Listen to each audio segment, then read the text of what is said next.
some concerns regarding Savannah Kriger, who resides at that residence with her young son, Kaiden. A mother and her 3-year-old son found shot to death in Texas. Savannah instructs Kaiden to say bye to daddy, which Kaiden does. Now the sheriff says his suspicions have been confirmed. I have the sad case of Kaiden Kriger and his mother, Savannah Kriger. Thanks for joining me for Crime Fix. I'm Angenette Levy. There are so many cases that just leave me absolutely heartsick and stunned, and this is one of them. 3-year-old Kaiden Kriger should be here. But on March 18th, the sheriff in Bexar County, Texas, says his mother picked him up early from daycare with the intention of killing him and herself. Sheriff Javier Salazar briefed the media on March 19th about the investigation at Tom Slick Park in San Antonio. Last night, what started all this off is we got a call about 6:30, 8211 Dover's Den at a residence not too far from here off Culebra for a report of a welfare check.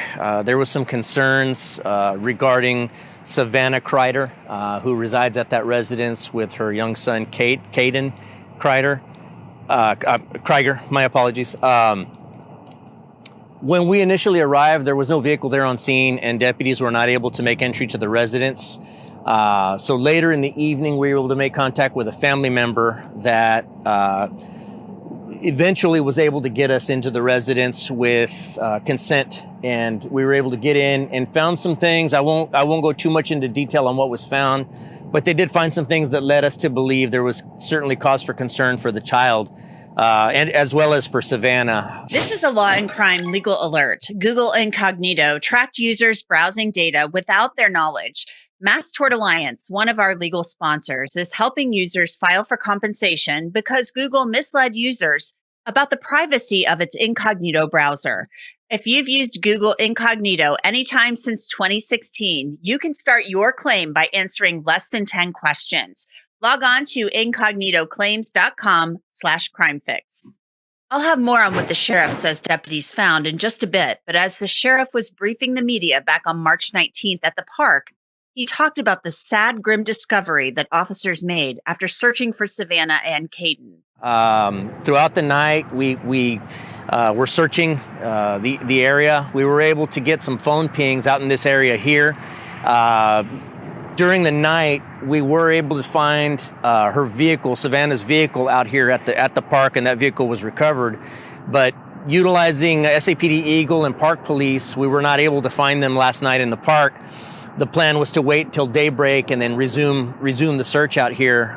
This morning, a Park Police officer was out here accompanied by our SCORE deputies, and a Park Police officer was able to find 2 bodies in the ditch back there off the backside of the park. At this point, we're not even clear that it's park property, but there's a drainage easement that runs behind the park, and that's where we were able to find 2 bodies. At this point, we are operating on the premise that it is Savannah and the child that we have found.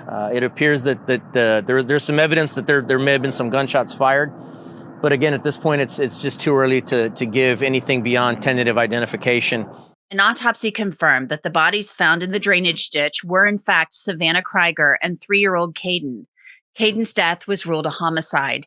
He had indeed been shot, but it would take further investigation to determine that Savannah's manner of death was a suicide. Sheriff Salazar elaborated on what was going on in Savannah's life back in March. There's been some sort of a custody battle ongoing with the custody of the baby, and there was concerns from family members that they were not able to make contact with her. There was some her phone was going straight to voicemail. Another family member or friend typically has it where they have a family plan where they can track phones, and her location services were off, and so there was just general cause for concern. The last time she was seen she had signed out of work a bit early to go pick up the baby from daycare. And so that was the last time that she was seen, but there were no indications from employers that there was any cause for concern other than she was going to pick up the baby to take him to a medical appointment, and then that was the last time they were seen. Now, the sheriff said that Kaiden's father was cooperating with the investigation and trying to fill in some blanks for him. Let go, please. Kaiden's father, Brian, shared that video of them together with me. I'll have more on what Brian Kriger said about Kaiden later in the show. Savannah and Kaiden's father were actually due in court for a custody hearing the day that the bodies were found in the park. Sheriff Salazar said at the time that they found a firearm where Savannah and Kaiden's bodies were found, and they suspected that she had killed Kaiden and then turned the gun on herself. Now, after weeks of investigation, Sheriff Salazar laid out exactly what happened that day, according to the information they've uncovered. They were both found deceased from gunshot wounds. I'm sure you all know by now that the medical examiner's office has released a cause and manner of death on Savannah as a suicide. Obviously, we knew from early on that Kaiden's death was ruled a homicide. Sheriff Salazar said investigators used cell phone records and data, and those showed on March 18th, Savannah Kriger left work and went to her ex-husband's home. During this time, it is believed, from what we have now on the investigation, during that time, it's believed that Savannah entered the residence of her ex-husband and damaged various items of personal clothing, furniture items, miscellaneous items like towels inside the residence. While Savannah Kriger was doing this, Sheriff Salazar said phone records showed her ex-husband was at the car dealership where he worked. Her Lincoln Aviator leaves her ex-husband's residence at 1:57 p.m. That 2023 Lincoln Aviator travels 27.2 miles, arriving at Savannah's residence, which is at 8211 Dover's Den. During this time, it's believed that Savannah enters the residence. And at this point, we did verify, or we did refer early on in the case that there were some things at her residence that gave us pause, that there were some indicators that there were some shots fired within her residence. Again, all the indicators we have is that she was at this residence alone during this time.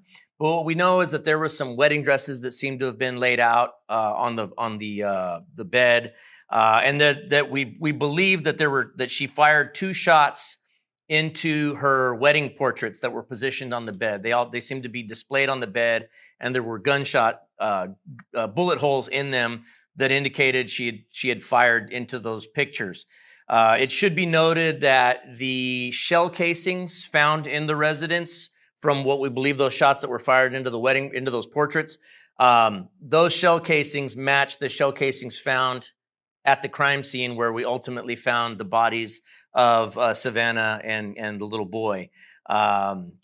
Those were matched on a system that we have that's able to match shell casings. Shortly after firing the shots at the wedding photos and dress, Sheriff Salazar said Savannah checked Kaiden out of daycare and then started calling her ex-husband.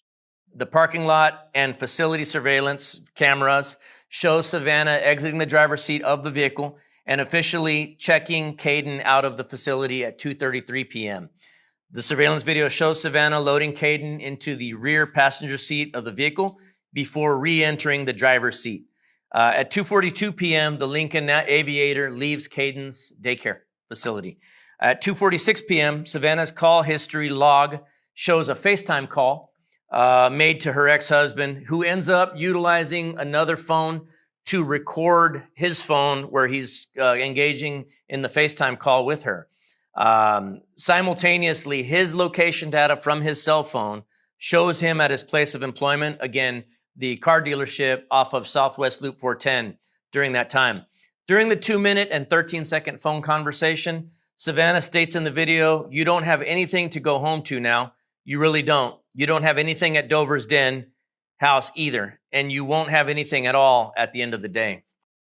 What the sheriff is describing is absolutely horrifying. Savannah Kriger was literally melting down with her son in her care. The sheriff said that Kaiden's father drove to his home and called 911 to report the damage that he found, and he filed a criminal mischief report. Savannah's call history log shows another attempt to FaceTime her ex-husband. Savannah then sends her last text message, "Say goodbye to your son." At 3:21 p.m., Savannah's call history log shows yet another attempt to FaceTime her ex-husband. It appears that was an unsuccessful attempt. At this point, Savannah then records a 21-second video where she and Kaiden appear to be already seated at the drainage ditch where their bodies would eventually be found by law enforcement 19 hours later. Savannah instructs Kaiden to say bye to Daddy, which Kaiden does. Savannah also apologizes to Kaiden for his daddy not being there and then kisses Kaiden. At this point, and I can describe the video to you. We've seen the video here. There's nothing graphic about the video, except for the fact that now, knowing what we know now about what happened in the moments thereafter, it's pretty obvious what's about to happen in the video. Now, Sheriff Salazar says that video does not show what happened next, but on Savannah's phone, there were searches for kids' content. The sheriff said police searched the park to no avail. Night fell, and the next morning, officers found Savannah and Kaiden's bodies in the drainage ditch. Joining me to discuss this case is Dr. Daniel Bober. He's a forensic psychiatrist. Dr. Bober, I am horrified by this case. I can't imagine getting to the point where I would kill my son and then take my own life. Your first thoughts on what happened here with little Kaiden and Savannah Kriger? Truly tragic. I think at this point we have more questions than answers, and it's really horrifying. This woman was obviously melting down. On the day that this happened. It was March 18th. I mean, she's going over, according to the sheriff, to her ex-husband's house on the eve of a custody hearing, trashing the house, then shooting up her wedding dress and her court wedding photos at her own home, and then killing her son, recording videos of him, sending it to the ex-husband, almost torturing him, and then taking her own life. How does one get to this point? I mean, we don't know if she was on the verge of losing custody. Obviously, there was something going on where there was going to be a hearing about who had custody of this child. I was involved in a case that was very similar to this many years ago, and it involved actually a patient who went to a custody hearing, and the morning of the hearing, waited for the wife to come to the hearing, killed the wife, killed the lawyer, and killed himself in the parking lot. So I think there's actually an element of rage here that just boils over, and the person kind of thinks, if I can't have them, you're not going to have them. No one's going to have them, and it's sort of a narcissism in a way. And I've seen this before, and it's very chilling. This is why, for example, I don't get involved in a lot of these child custody cases, because there is so much rage, as there should be, because when you're going to lose your children, I think there's nothing more primal than that. And I think that drives people to do unspeakable acts or to commit unspeakable acts. This little boy had no control over this whatsoever. He was 3 years old, taken out of daycare, according to the sheriff, by his mother early, taken to a drainage ditch, shown cartoons. He's recording these videos. She's telling him to say goodbye to daddy. I mean, he's with his mom. He trusts his mom. He has zero control. I mean, is this the act? She has all the control. Is this the ultimate exercise of control by Savannah Kriger? Obviously, you have not examined her. You never examined her, and you can't assess her. But it just seems like such an extreme and sickening, horrifying act. Yeah, I mean, it's the ultimate betrayal, because you think that you have unconditional trust in your parents, and so you make yourself totally vulnerable to them. And to betray that trust and to take advantage of that vulnerability is really the ultimate betrayal. The sheriff said in his press conference that he doesn't really have any statistics to show that murder suicides are on the rise or anything like that. But it seems like we do hear about this from time to time. And I've seen it in the news a couple of times recently, talking about murder suicides. What goes into that? I mean, why are we seeing these things? I've covered them in the last 15 years or so. They're horrible when they happen. I mean, they can happen with older people who are sick, older couples. Sometimes you see it. You'd see it with couples, married couples who maybe their marriage is falling apart. But this is a woman killing her son and then taking her own life. It's very interesting. I see it in the context of men taking their own lives more often. And I think a lot of that has to do with toxic masculinity, that we're in a culture where the male is supposed to be the protector and the caretaker. And when they lose that role, it is such a wound to their ego that very often, or that will be enough to put them over the top, especially if they had a prior history of mental illness, or some sort of instability. But in a female, again, I think there's a role there as a mother. And when you can't even fulfill that most basic human role, I think there's, again, a sort of insult, if you will, or injury to the ego, which causes someone to feel like they're losing control. And the only way that they can make that pain go away is to take their own lives. And again, if I can't take care of you, no one's going to take care of you. We're leaving this world together. So you found this more unusual for a woman to do something like this than a man, because I It feel like is. we don't really It see is. that many crimes committed by women with firearms. Not like this, not like this, because men, obviously, because of testosterone, tend to be more aggressive.